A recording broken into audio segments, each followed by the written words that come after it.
Hey, Brian from SnakeBytes here. Australia is one of my favorite places on the planet, and they have some awesome reptiles. We're going to be covering it today. You're watching SnakeBytes.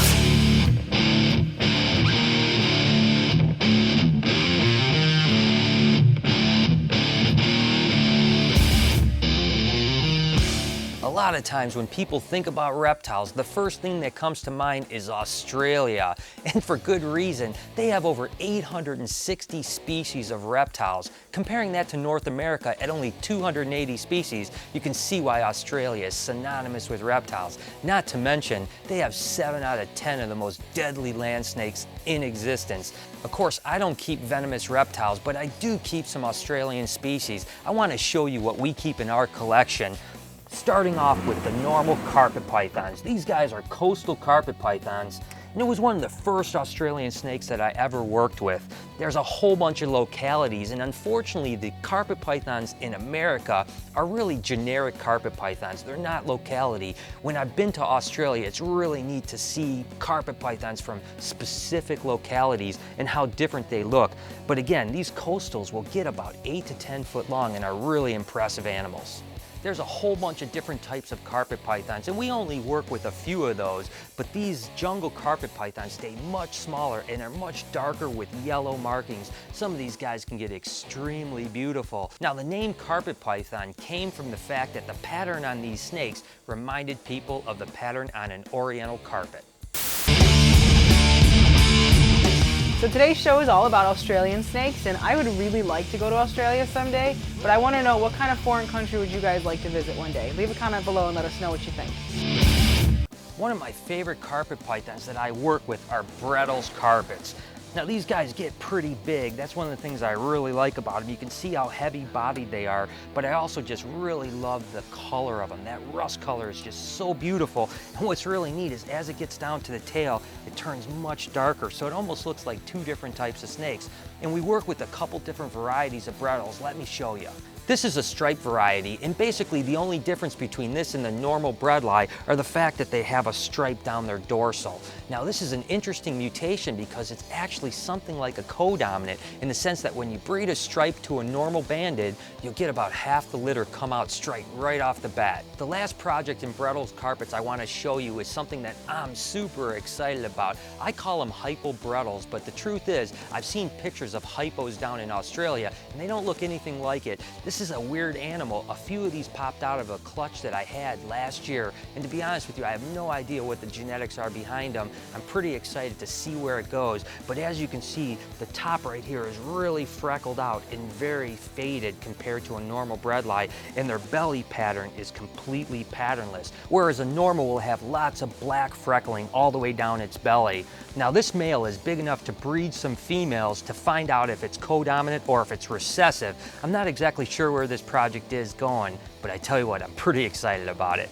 The one carpet python project that I really want to work with, but I don't have yet, are the albino carpets. They're truly majestic looking animals, but again, I just haven't had the opportunity to get into them where I feel comfortable with the project yet.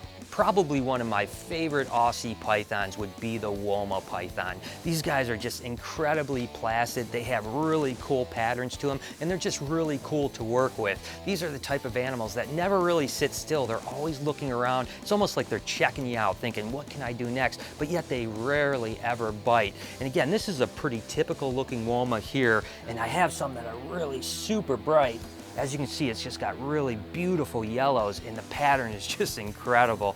I tell you what, Woma pythons are definitely, and this one's gonna prove me wrong when it comes to biting. The truth is we just fed these guys and it's still pretty fired up. Gotta watch out for that.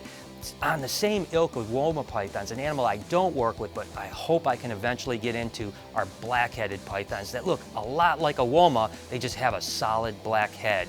One of the extremely popular animals in Australia are green tree pythons. Now, they range way up in the northeast of the country, but the truth is this certainly isn't an Australian animal, but it's still a green tree. This is actually from a locality called Aru, which is an island off of Indonesia. but they are still basically the same animal. What's interesting is the popularity and rarity of these animals in Australia causes the price to be way higher than it is here in America, sometimes 8 to 10 times the price. Although there's some people here, even in America, that are starting to line breed some incredible bloodlines that can go for up to $20,000. My last trip to Darwin, Australia certainly put another animal on my wish list, and that's the albino olive python. Visiting Gavin Bedford, he was able to show me some of his adult albino olives, and I tell you what, that was one of the most insane animals I've ever seen. One of the smaller pythons over in Australia are these spotted pythons. They're really great animals if you want a cool python, but you want something that only gets about 4 foot long. They're just perfect animals when it comes to that. They're easy to breed. These guys will have 12 to 15 eggs, and they're just a super cool Aussie python if you want something that's more apartment size. Another very similar animal to a spotted python are these children's pythons. They're almost the exact same animal, but they stay just a little bit smaller and the color and pattern is just a little bit different. Now these guys are just as cool as the spotted, but they will have a few more eggs than spotted pythons, so the babies hatch out a little bit smaller and are a little bit more difficult to get to eat, but still never any major problems. What's interesting is my trips down to Australia, I'm a little embarrassed about our children's and spotted collection because the localities and the color morphs they're working with are just insane compared to what we work with. Okay, obviously these guys aren't snakes, but I always say that one of the coolest Australian animals to own would be a bearded dragon. Oftentimes when people ask me what the coolest lizard to own is, I almost always say a bearded dragon is the way to go. Just like you can see with this little guy, I can walk around all day and he just chills out and he's just super cool. Again, just a tremendous pet. Now what's interesting about Australia is the fact that there's no export out of the country. That's why if you notice when I talk about bloodlines, I talk about we can't get those localities that the guys down in Australia work with, and that's simply because there's just no legal export. The animals that are in this country now came in before the law actually took effect, or sometimes were even smuggled in. Nevertheless, you can't get any new bloodlines out of Australia. Now you guys might remember my run-in with the Ruffy python when I was down in Australia. I've got here is actually a rough scale python. These guys are incredible, and to be honest with you, as you can see, this bugger's a little bit hyped up, but to be honest with you, these are actually one of 2 snakes in Australia that I've always wanted to handle. The rough scale and the Oenpellas, and the Oenpellas are extremely rare. This guy's pretty fired up, and they actually are pretty dark, but when they get into a good mood, you can see this guy is awesome. When they get into a good mood, they actually turn more gray. Oh, the bugger just bit himself. We'll try to do this without bleeding too much here, but these guys are so incredible. They're a lot like a carpet python, but as you can see, their attitude's a little bit different, and their scales are just really rough and beaded. To feel this animal is just so incredible. And I tell you, the eyes and the head pattern, it reminds me a little bit of an Angolan python as well. It's almost like if you would cross an Angolan python with a carpet python. That's basically what you'd get. And of course, I'm going to shed a little bit of blood for you guys today. The last animal on my wish list, which I'll probably never own, unless I start a franchise down in Australia, are the Oenpelli pythons. What an incredible animal. I've learned a lot about Australian animals over the years, but I still have a ways to go. And fortunately, I have a good friend of mine, Peter Birch, coming all the way from Australia to teach me a little bit about them.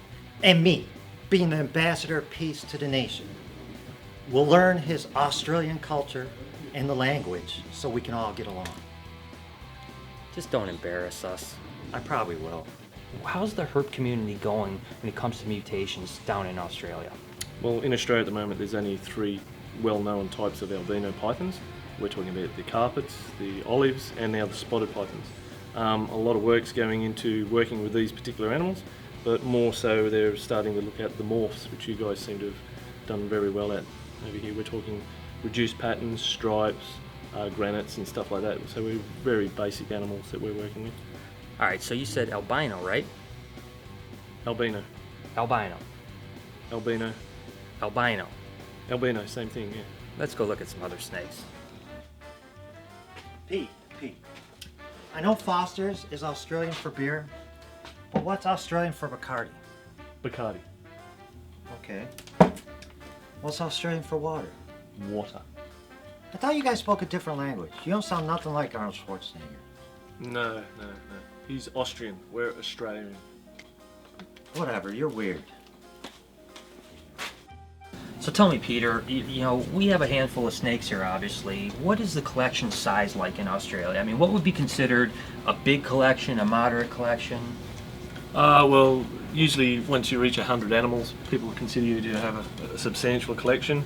But I do know breeders that have 400 to probably 800 animals. We're talking adult animals, then you've got obviously the offspring that come off that as well. Well, I always say, you know, the commitment to take care of 400 animals isn't much different than taking care of 4,000 animals. So I'm assuming it's kind of the same thing. You know, one thing I was curious about is, you know, do you have a good supply of rodents? I mean, do you have to breed them? You have to buy them? You know, because here they're readily available. Yeah, in Australia it's completely different, I guess. But they haven't crossed that barrier at the moment, knowing that food is very essential to keeping large collections. I personally breed and keep my own rodents to supply myself. I know a lot of other larger guys do supplement by breeding their own, but most of the time, most guys sort of tend to buy in their food.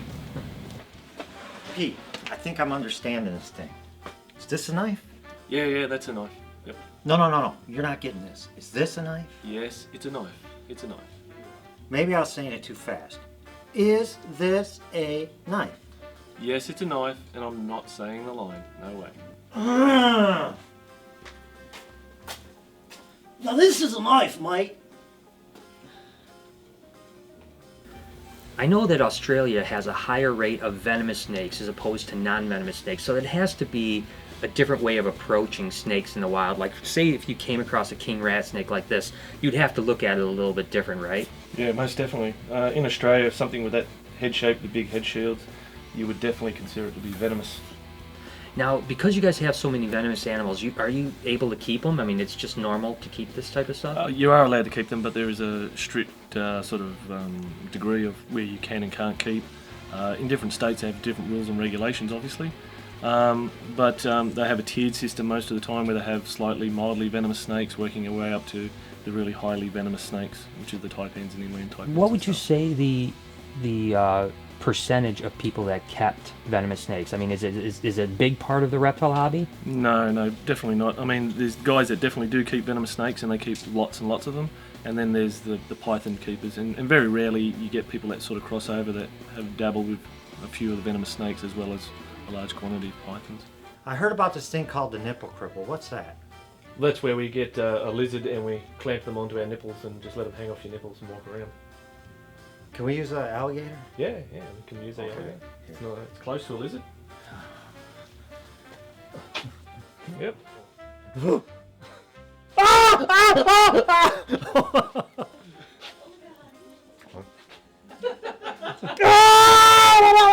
My nipple! For this week's Comment of the Week, the question was, what's your favorite ball python morph? And Cerebellum 820 said, my favorite ball python morph of all time has be either the soul sucker, Mojave, or bumblebee ball. God, I can't choose. I'm obsessed with so many different colors. But I gotta say, the one that takes the cake is that beautiful soul sucker. Cause damn, does it capture my soul, Smiley.